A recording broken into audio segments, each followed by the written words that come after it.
Is it on? I'm not sure. No, it's not. It's on. It's on.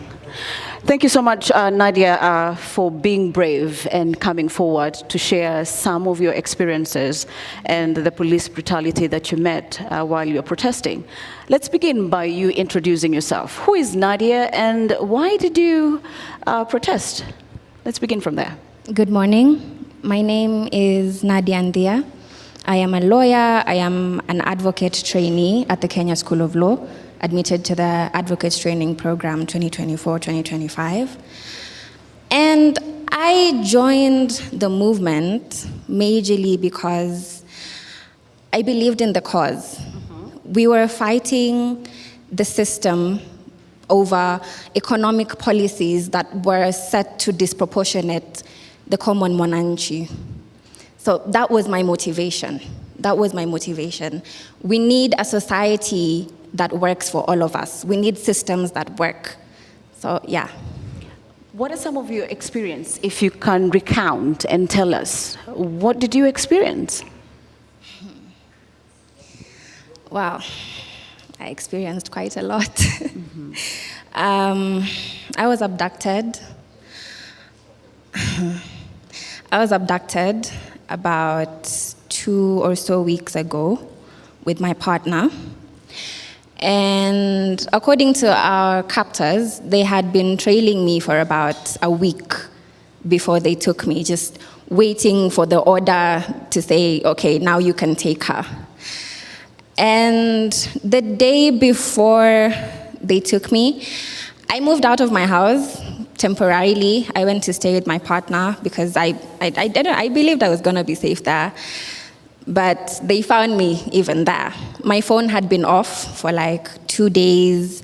I was communicating majorly with my laptop. I had my apps on my laptop. My phone was off because I had been told they were tracking me using my number. So, yeah, I was saying, sorry, ADHD. The day before they took me, I had come from school, from the Kenya School of Law. I wasn't using my phone entirely. Even the trip that I took from the Kenya School of Law to the house, my partner had to request from his phone, and I was paying for things in cash. It was crazy. I was living in fear for about a week before they took me. I was purely, entirely in hiding, but they still found me. So anyway, so at around 6 p.m. the day before, I got to the house, and something just told me, you know what, check the window, like look outside. And I checked, and I saw a silver SUV parked outside, and 3 men got out of it. So I called my partner at that time, using my laptop on WhatsApp. And I told him, okay, you know what? There is a silver SUV parked outside. There are 3 guys moving around. I am scared that they're going to take me right now. I don't know what to do. So he tells me, no, just calm down, breathe, observe, text me everything, like tell me everything that's going on. I'm on my way. So I observed them for about half an hour. They were just moving around. It was like surveillance of some sort.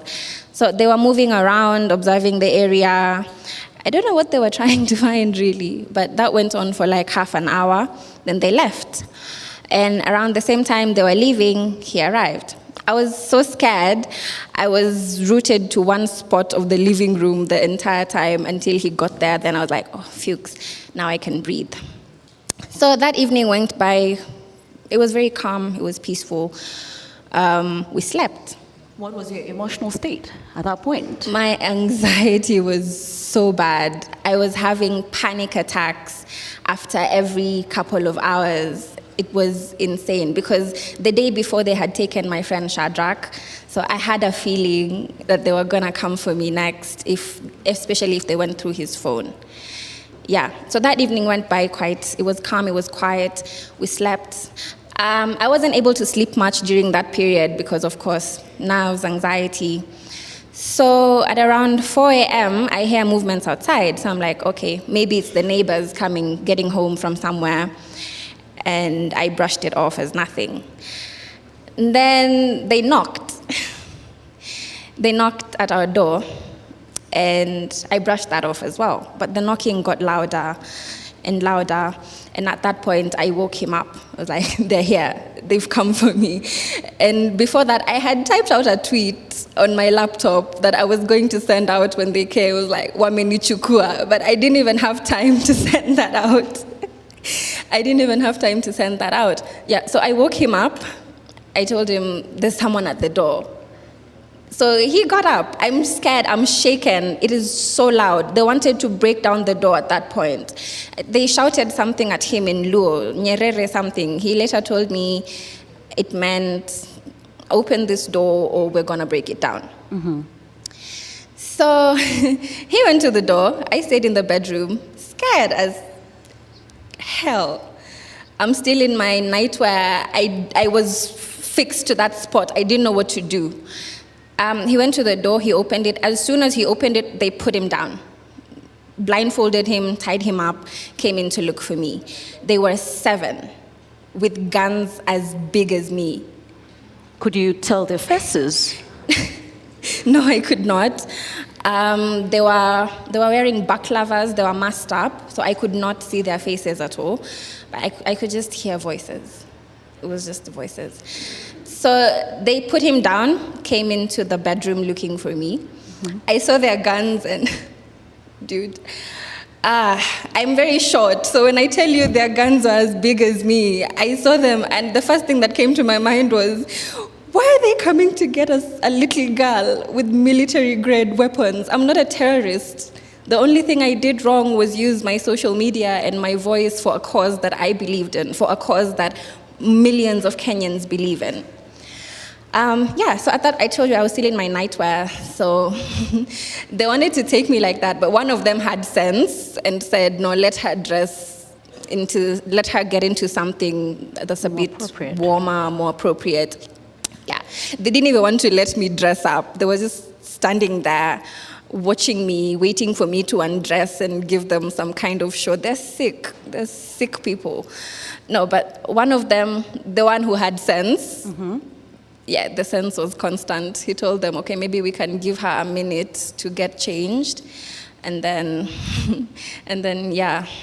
So I dressed up. I just put a t-shirt and one of my official pants on and this exact jacket and a sweater, and I took one for him as well. I didn't know they were gonna take him. Initially, I thought, okay, they're just gonna come for me and he's gonna get me out.